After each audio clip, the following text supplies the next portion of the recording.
Assalamualaikum warahmatullahi wabarakatuh. Anak-anak hebat yang luar biasa, bagaimana kabarnya? Tentunya sudah mempersiapkan segala sesuatunya, mulai dari bersih-bersih, sarapan ya. Karena pada pagi hari Pak Guru sudah menyampaikan melalui WhatsApp grup tentang apa-apa saja yang harus kalian lakukan untuk mempersiapkan pembelajaran online pada pagi hari ini.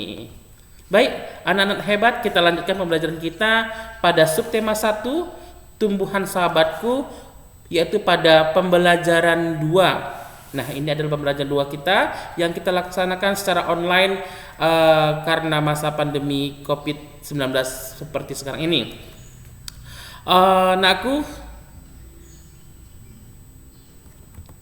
Muatan pembelajaran PPKN yang akan kita bahas bersama yaitu nilai-nilai yang terkandung pada Pancasila. Sebelum kita lanjut ke sana, mari kita lanjutkan bersama lagu Garuda Pancasila. Garuda Pancasila, akulah pendukungmu, patriot proklamasi, sedia berkorban untukmu. Pancasila dasar negara, rakyat adil makmur sentosa, pribadi bangsaku, ayo maju, maju, ayo maju, maju, ayo maju, maju.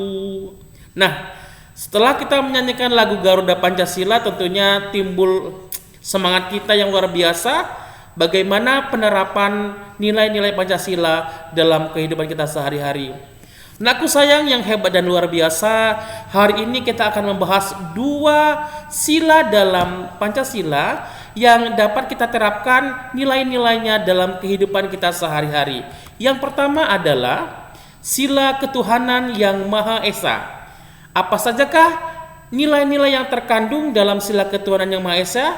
Nah, yang pertama adalah takwa terhadap Tuhan yang Maha Esa. Nakku, melaksanakan ajaran agama, berpuasa misalnya, sholat bagi orang Islam, melakukan kegiatan ibadah di gereja, itu adalah penerapan yang dapat kita lakukan sesuai dengan sila ketuhanan yang Maha Esa. Tuh, 1. Yang kedua anakku adalah toleransi dan penghormatan kepada agama atau kepercayaan lain.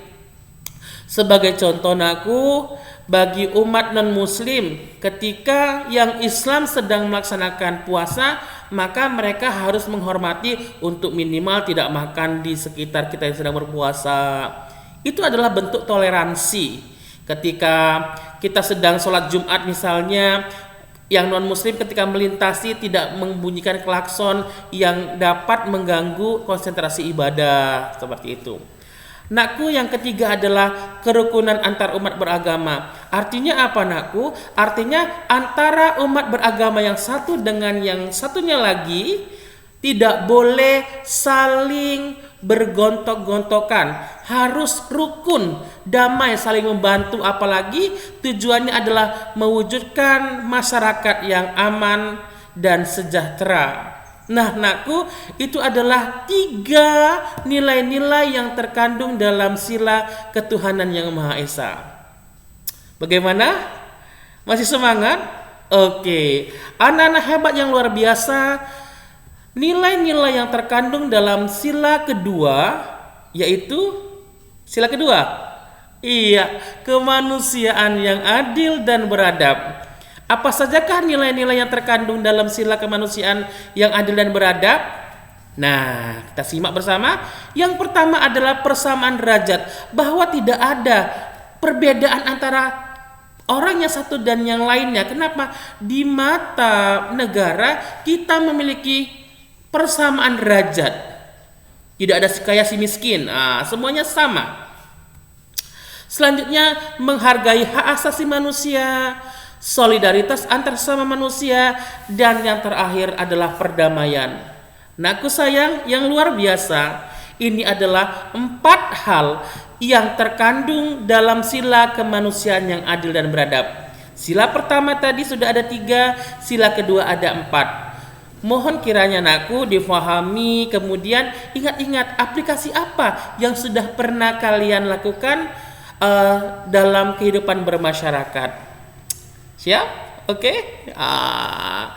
Baik anak-anak yang hebat dan luar biasa, setelah kita tadi mempelajari tentang nilai-nilai yang terkandung dalam sila-sila di Pancasila, khususnya sila pertama dan kedua, selanjutnya masuklah kita ke MUPEL atau muatan pelajaran berikutnya, yaitu seni budaya dan prakarya. Dalam judul Patung Nusantara. Wah, cerita patung ini sangat menyenangkan sekali anakku. Baik, sebelum kita lanjutkan anakku, kita harus mengetahui apa yang dikatakan dengan patung Nusantara. Arti dari patung Nusantara itu apa sih sebenarnya? Ternyata patung Nusantara itu adalah seni membuat patung yang berasal dari Indonesia. Jadi kalau yang bukan Indonesia, contohnya patung Elizabeth misalnya, patung atau yang sekarang sering populer, patungnya Tomingse gitu, itu bukan merupakan patung Nusantara karena mereka memang bukan berasal dari Indonesia. Namun kalau patung tersebut mengadopsi dari Indonesia maka itu termasuk dalam patung Nusantara seperti yang tertera pada gambar ini. Pembuatan patung, ini patung Gareng Pitruk dan sebagainya. Nakku sayang, kita lanjutkan mengenal patung. Patung adalah benda 3 dimensi karya manusia yang diakui secara khusus sebagai suatu karya seni. Nakku, nanti materinya akan Pak Guru buatkan dalam bentuk dokumen Microsoft Word ya, dalam bentuk Word-nya. Kemudian, orang yang menciptakan patung disebut pematung. Ya sudah pasti, bukan berarti orang yang menciptakan patung namanya koki. Koki itu adalah yang menciptakan makanan, ya kan Nakku? Baik, anak-anak yang hebat, tujuan menciptakan patung adalah untuk menghasilkan karya seni yang dapat bertahan selama mungkin. Kemudian patung biasanya dibuat dengan menggunakan bahan yang tahan lama seperti marmer, kapur, dan granit. Agar apa? Agar memang dapat bertahan lama pada tempat yang ditentukan. Kalau patung tersebut berasal dari misalnya tepung, tentunya ini tidak akan lama keberadaannya. Kemudian bahan yang lebih umum dan tidak terlalu mahal digunakan untuk tujuan yang lebih luar, termasuk kayu, keramik, dan logam. Ini adalah materi tentang pengenalan patung. Nakku, selanjutnya kita akan membuat patung. Proses pembuatan patung Nusantara dari tanah liat. Yang pertama, kalian bisa melihat di buku pada halaman 29 Nakku. Nanti akan kalian baca secara seksama dan teliti bagaimana cara pembuatan patung. Nah, patung tertinggi di Indonesia ini ada banyak. Ada patung Monumen Selamat Datang, kemudian patung Marta Christina Tiahahu. Ini dia. Ada 10 patung yang Pak Guru buat di sini. Nanti juga akan Pak Guru berikan materinya dalam bentuk Word.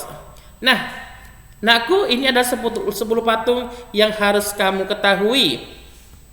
Selanjutnya Nakku, ini adalah patung-patung dengan penjelasannya. Ini dia juga patungnya. Kemudian ini yang luar biasa. Ini adalah patung Dewi Kuan Im yang ternyata terletak di daerah sekitar kita, yaitu Sumatera Utara, khususnya Pematang Siantar. Tahu nggak tingginya? Tingginya adalah 22,8 meter.